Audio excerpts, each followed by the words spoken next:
Niyanig ang mundo ng entertainment sa Pilipinas sa isang madamdaming revelasyon mula sa veteranong aktres at mga awit na si Sharon Cuneta.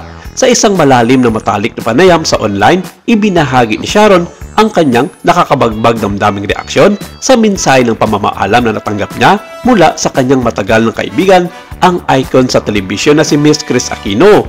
Nakuha na ang atensyon ng publiko sa health update ni Kris na nagpapaywatig na baka tuluyan na siyang lumayo sa limelight.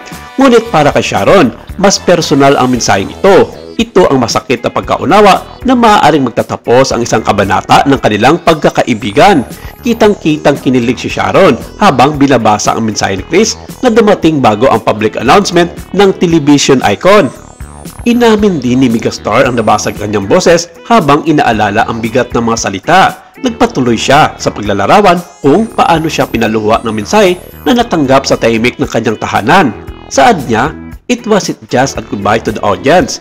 It felt like a goodbye to me, to us, to everything we've shared over the years. It wasn't just a celebrity's farewell. It was a friend's parting gift." Para kay Sharon, hindi lang panibagong update ang mensahe ni Kris. Ito ay isang pangwakas na pagkilala sa kanilang kasaysayan na magkasama na nakapaloob sa mga salita na magpakailanman ay magsasilbing paalala ng kanilang pagsasama.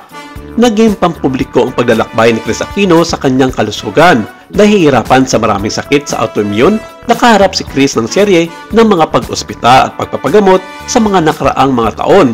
Kilala siya sa kanyang hindi matitinag na katapatan sa kanyang profesional at personal na buhay at ang kanyang mga laban sa kalusugan ay walang pagbubuklod.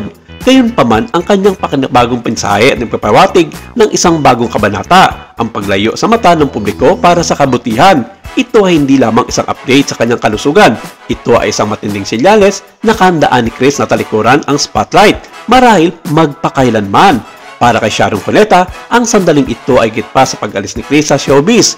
Ito ay tungkol sa isang pagkakaibigang nabuo sa apoy, isa na napapanatili sa kanila sa mga oras ng personal at pampublikong kaguluhan. Ang pagkakaibigan ni Sharon at Kris ay dumaan sa mga taon ng personal at profesional na manghamon sa kanilang buhay. Ikinuwento ni Sharon kung paano naging haligi ng suporta si Kris sa panahon ng kanyang sariling mga krisis sa pamilya at kung paano siya naroon upang ipagtanggol si Kris sa mga mahirap na kontrobersya sa politika. Ang kanilang buno ayon kay Sharon ay binuo hindi sa kaginawaan ngunit sa malalim na paggalang at katapatan sa isa't isa.